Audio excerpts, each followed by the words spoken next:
जय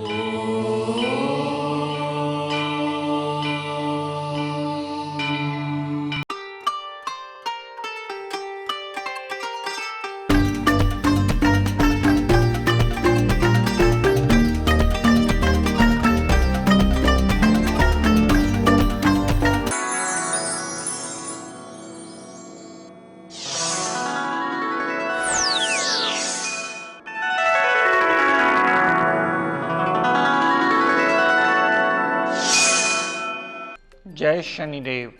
प्रिय दर्शकों, मैं राजेश जोशी आपका ज्योतिष जागृति केवल सत्य कार्यक्रम में आज फिर से स्वागत करता हूं। प्रिय दर्शकों, जैसा कि आप जानते हैं, हमारी चर्चा चल रही है हमारी लगन कुंडली के नवमेश को लेकर, और मेरी साथ में कोशिश ये है कि मैं विभिन्न भावों में ये जानकारी देता चला जाऊं कि आपको नवमेश को ठीक कैसे करना है, यानी आपके भाग्य को कैसे सुधारना है। भाग्य का मालिक है तो इसका मतलब ये नहीं, ये भ्रांति आप अपने दिमाग से निकाल दीजिए कि सिर्फ और सिर्फ उसका रत्न धारण करके ही उसे इम्प्रूव किया जा सकता है। अगर आपके भाग्य भाव के स्वामी की दशांतरा चले और वो गलत भाव में प्लेस्ड हो, तो वहाँ आपको उसका पाठ, पूजन, सिमरण, हवन, यज्ञ, व्रत, आरती करके ही, उससे सुखना मांग करके ही उससे पॉजिटिव रिजल्ट देने में उसे बाध्य कर सकते हैं। वहाँ गलत भाव में अगर प्लेस्ड होगा तो उसका रत्न कदापि किसी कीमत पर धारण नहीं किया जा सकता। हाँ, एक अस्त अवस्था हो तो आप धारण कर सकते हैं योग कारक ग्रह का कहीं भी, लेकिन अगर उदय अवस्था में पड़ा हो तो उदय अवस्था में अगर आपका योग कारक ग्रह किसी भी भाव में गलत में, यानी 6, 8, 12 या नीच अवस्था में होगा, तो धारण करके आपको सदैव दिक्कत परेशानियां ही होंगी। यहाँ पर कल तक हमने जानकारी दी कि शुक्रदेव चौथे भाव में आपको क्या क्या रिजल्ट्स देने वाले हैं। आज इसी श्रृंखला को आगे कंटिन्यू करता हुआ बात करता हूं, अगर यही शुक्रदेव कुंडली के जो चतुर्थेश और नवमेश हैं, अगर पंचम भाव में स्थित हो, शुक्र देवता जो कि इस कुंडली के एक योग कारक ग्रह माने जाते हैं और त्रिकोण के स्वामी त्रिकोण में हों, अगर वो पंचम भाव में पड़े होंगे तो जातक बुद्धि से बहुत तीक्ष्ण होगा, जातक एक कला प्रिय प्रेमी होगा, जातक एक आर्टिस्टिक नेचर का हो सकता है, जातक लव रोमांस में हमेशा कामयाबी हासिल कर लेगा, जातक को अनसर्टेन गेन्स होंगे, जातक के पुत्री का योग अवश्य बनता है, जातक बहुत ज़्यादा मेंटली स्ट्रांग माना जाता है। यानी कहने का तात्पर्य शुक्र देवता पंचम भाव के रिगार्डिंग सारे उसे पॉजिटिव फल ही देते मिलेंगे और अनसर्टेन गेन्स करवा करके जातक को एकदम से राइजिंग भी दे सकते हैं। लेकिन प्रिय दर्शकों, ये बात सदैव याद रखिएगा, ये शुक्र देवता उतने प्रतिशत ही फल देंगे जितने प्रतिशत डिग्री वाइज उनमें फल देने की क्षमता होगी। मैं यहाँ फलों का विवेचन करूं और आपका वहाँ शुक्र 0 डिग्री पड़ा हो, 29 डिग्री पड़ा हो, अस्थावस्था में पड़ा हो, तो आपको इसके फल नहीं मिलेंगे, उन फलों में बहुत बड़ी कमी होगी। इस बात का विवेचन करने से पहले सदैव ध्यान रख लीजिएगा। तो यहाँ अगर पंचम भाव में त्रिकोण का स्वामी त्रिकोण में पड़ा होगा तो सदैव आपके लिए शुभ फलकारी होगा। यहाँ से शुक्रदेव ने जितनी दृष्टि 11वें भाव पर डाली, 11वें भाव पर डाली हुई शुक्र देवता की दृष्टि सदैव आपको लाभान्वित करेगी। लाभ की कमी कभी नहीं आने वाली। बड़े भाई बहन की पूर्ण सपोर्ट आपको सदैव मिलेगी। आपकी जो भी इच्छा पूर्ति होगी वो करने में सदैव शुक्रदेव आपको सहायक सिद्ध होंगे। शुक्र देवता की 11वें भाव पर डाली हुई दृष्टि बड़े भाई बहन की सपोर्ट के साथ साथ आपका जीवन में हर चीज नई लाने में मददगार जरूर सिद्ध होगी, यानी आपकी सुख सुविधाओं को बढ़ोतरी करने में सदैव सहायक सिद्ध होगी। तो 11वें भाव संबंधी भी आपको पूर्णतः पॉजिटिव रिजल्ट मिलेंगे और पंचम भाव संबंधी भी आपको पूर्णतः पॉजिटिव रिजल्ट ही शुक्र की दशा अंतर दशा में मिलेंगे। लेकिन दर्शकों, यही शुक्र अगर कुंडली के छठे भाव में पड़े हुए, छठे भाव में रोग, ऋण, कर्जा, दुर्घटना, मुकदमा, court case, litigation, house of competition, house of job, इस घर में अगर शुक्रदेव पड़े हुए तो वो वहाँ योग कारक नहीं रहे, क्योंकि वो छठे भाव संबंधी ही सारे अशुभता के रिजल्ट देंगे। माता को कष्ट, पिता को कष्ट, गाड़ी, भूमि, वाहन, मकान अगर लेने वाला हुआ तो शुक्र की दशा अंतरा में जल्दी कभी नहीं बन पाता। वो सारे रिजल्ट छठे भाव संबंधी नेगेटिव ही मिलते हैं। अपनी दशा अंतरदशा में शुक्र देवता हमेशा कष्टकारी होता है। यहां से शुक्रदेव ने जितनी दृष्टि 12वें भाव पर डाली, 12वें भाव पर डाली हुई दृष्टि विदेश यात्रा करवा सकती है, फजूल के खर्च भी करवाएगी, अस्पताल के खर्च भी करवाएगी, जेल यात्रा भी करवा सकती है, लड़ाई झगड़ा कोर्ट के इस लिटिगेशन में फंसा करके कहीं ना कहीं अस्पताल और फजूल के वकीलों के खर्चे भी करवा सकती है। तो ये शुक्रदेव छठे भाव में आए हुए योग कारकता खो देते हैं, यहाँ वो योग कारक नहीं रहते। और आपने अपना नवमेश समझ करके शुक्र देवता का रतन धारण कर लिया तो समझ लीजिएगा आपने छठे भाव संबंधी और 12वें भाव संबंधी सारे रिजल्ट्स को एक्टिवेट कर लिया। जिसने भी पहना है वो स्वयं देख ले कि उसका रतन धारण करने के बाद छठे भाव में कितनी बढ़ोतरी हुई और 12वें भाव में कितनी बढ़ोतरी हुई, क्योंकि यहाँ छठे भाव में शुक्र देवता अपनी योग कारकता खो चुके हैं। यहाँ अगर उसको ठीक करना है तो शुक्र देवता का पाठ पूजन कीजिए। यहाँ अगर शुक्रदेव को ठीक करना है तो शुक्रवार का व्रत कीजिए, आरती कीजिए, हवन कीजिए, यज्ञ कीजिए, सिमरन कीजिए। उनके आगे पूर्णतः नमन करने के बाद ही आपको शुक्रदेव अच्छे रिजल्ट देने में सक्षम होंगे या अपने नेगेटिव रिजल्ट्स में कमी लाएंगे। शुक्रदेव साक्षात अपने प्रेम प्यार के संबंधों को या पति पत्नी के संबंधों को माना जाता है, उनमें करेक्शन लाइए, उनमें रिस्पेक्ट रिगार्ड के रिलेशंस को मेंटेन कीजिए ताकि बिगड़ा हुआ शुक्र आपका ठीक होके आपको जीवन यापन आसान करके अपने कष्टों को आपको दूर करने में या आपसे आपके कष्टों को दूर करने में मददगार सिद्ध हो। दर्शकों, यही शुक्र देवता अगर कुंडली के सप्तम भाव में पड़े हुए, सप्तम भाव में पड़े हुए यही शुक्र देवता अपनी दशा अंतरदशा में सदैव शुभ फलकारी होंगे। पार्टनरशिप के लिए बहुत अच्छा होगा, दाम्पत्य सुख के लिए बहुत अच्छा होगा। अगर पति है तो पत्नी बहुत खूबसूरत मिलेगी, अगर पत्नी की कुंडली है तो पति बहुत खूबसूरत मिलेगा और डेली वेजिस के नित्य नए रास्ते खुले ही रहेंगे। शुक्र की दशांतरा में सदैव डेली वेजिस के नए रास्ते खोलकर जातक को कोई ना कोई काम का रास्ता मिलता ही रहेगा। जातक का काम कभी बंद नहीं होगा, क्योंकि 7वां भाव शुक्रदेव का कारक भाव भी माना जाता है। यहां से शुक्रदेव ने जितनी दृष्टि लगन पर डाली तो एक प्लीजिंग सी पर्सनैलिटी बना देगा, जो सामने वाला सुनना और देखना आपको पसंद करता है, आपसे बातचीत करना पसंद करता है। यहां पर शुक्र देवता की लगन पर डाली हुई दृष्टि सदैव जातक को पूर्णतः अपनी पर्सनैलिटी में एडवांटेज के रिजल्ट देते मिलते हैं।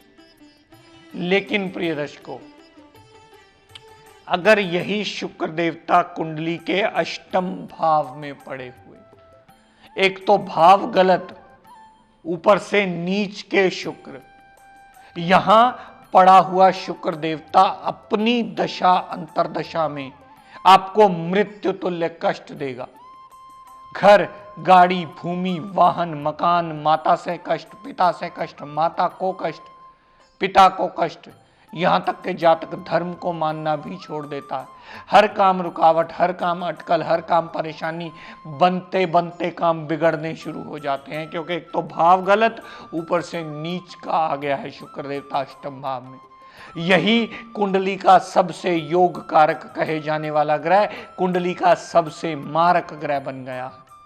और अगर अस्त अवस्था में हुआ तो उसका रतन धारण करके उसे एक्टिवेट कर लीजिएगा। लेकिन अगर शुक्र उदय अवस्था में हुआ तो शुक्र का रतन गलती से भी धारण मत कीजिएगा। यहां शुक्र का आपने रतन धारण कर लिया तो आपको मृत्यु तुल्य कष्टों का सामना करना पड़ेगा।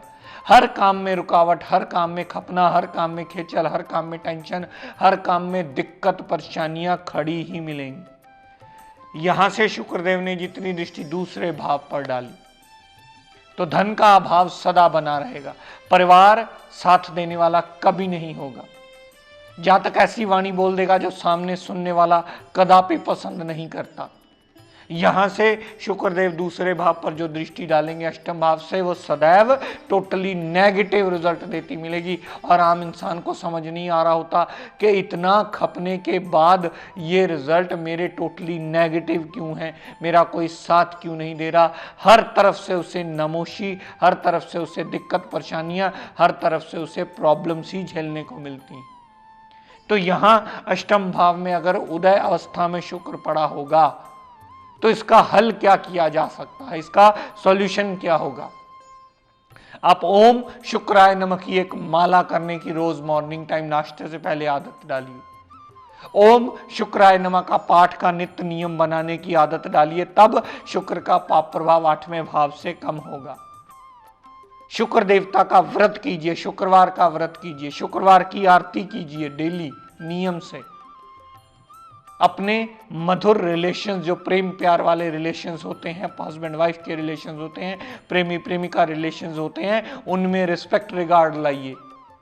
तब जाके शुक्र अष्टम भाव में जो नीच का पड़ा है अपने अशुभता के प्रभावों को कम कर पाएगा। अगर किसी का गाड़ी भूमि वाहन लेने वाला हुआ और शुक्र की नीच की अष्टम भाव में पड़े हुए की दशा यहाँ चल पड़ी, तो कभी जल्दी वो बनने वाली नहीं है। वो उसका पाठ पूजन करके ही जिंदगी में गाड़ी ट्रैक पर ला सकता है, अन्यथा वो सारी जिंदगी, क्योंकि शुक्र की दशा हमारी इस सिस्टम में सबसे लंबी मानी जाती है, 20 वर्ष की महादशा होती। और अगर कहीं शुक्र आपका अष्टम भाव में पड़ा है और आपकी महादशा चल पड़ी है शुक्र की, और शुक्र उदय अवस्था में पड़ा है, तो वो पूरी की पूरी जिंदगी आपकी डिस्टर्ब करने की काबिलियत अपने अंदर रखता है। फिर जातक सिर्फ खपता भागता दौड़ता टेंशन में ही जिंदगी गुजार देता है, क्योंकि 20 वर्ष जिंदगी का आज की डेट में एक बहुत लंबा अरसा माना जाता है। तो उसका पाठ पूजन सिमरण व्रत आरती हवन यज्ञ नमन करके ही, आप शुक्रवार के व्रत पूजन करके ही शुक्र के पाप प्रभाव को कम करें, ताकि वो अष्टम भाव संबंधी नेगेटिव रिजल्ट ना दे और आपको जीवन जीने लायक छोड़े और जीवन जीने लायक बना पाए, ताकि आप सही मायने में शुक्र का सही उपाय करने के काबिल बने। अष्टम भाव में पड़ा हुआ और आपने कहीं शुक्र का रतन धारण कर लिया तो समझ लीजिएगा पैसे खर्च करके आपने मृत्यु तुल्य कष्टों को निमंत्रण दे लिया। हमारे अगर कुंडली का वो नवमेश है तो ये जरूरी नहीं है कि सिर्फ और सिर्फ उसका हल रतन धारण करना है। रतन धारण करना हर प्रॉब्लम का हल नहीं होता। जब भी ग्रह गलत भाव में प्लेस्ड होता है तब उसका पाठ पूजन किया जा सकता है। हाँ, एक अस्त अवस्था एक अलग चीज है, उसे फिलहाल छोड़ दीजिए।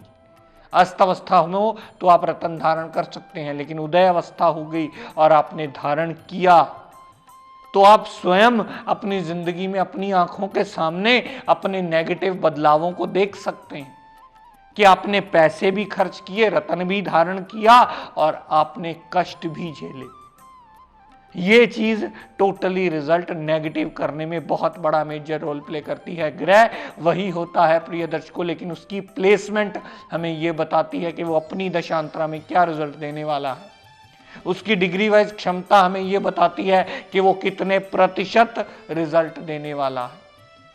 कभी भी ये डिसाइड कर दिए कि गलती मत कीजिएगा कि मेरा ये लगन है तो मेरा ये ग्रह योग कारक बन गया, मेरा ये लगन है तो मेरा ये ग्रह योग कारक बन गया। लगन कुंडली देखकर योग कारक डिसाइड नहीं होते, ग्रह की प्लेसमेंट देखकर ग्रह डिसाइड होता है कि वो कितना योग कारक हुआ या कितना मारक हुआ। तो प्रिय दर्शकों, टिप ऑफ द डे देता हूं प्रिय दर्शकों, नोट कर लीजिए।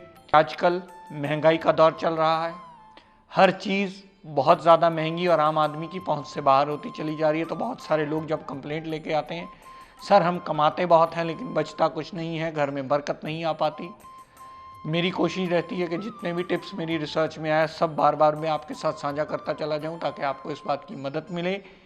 प्रिय दर्शकों, अगर आपके घर में कोई भी नल बहता है जिससे पानी रिसता हो, चाहे वो तुबका तुबका हो, चाहे थोड़ा हो, चाहे बहुत हो, वो घर के लिए बहुत ज़्यादा अशुभ होता है। क्योंकि बहुत सारे लोगों को मैंने खुद देखा है कि घर में थोड़ा सा पानी बहता है तो वो कपड़ा लगा देते हैं कि वहाँ उसकी आवाज़ ना आए।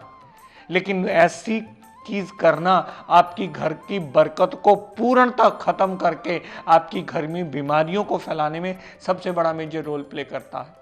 तो अपने घर के नल को अवश्य जल्दी से जल्दी ठीक करवाइए ताकि आपकी घर की बरकत बनी रहे और आपका जीवन जीने लायक बने।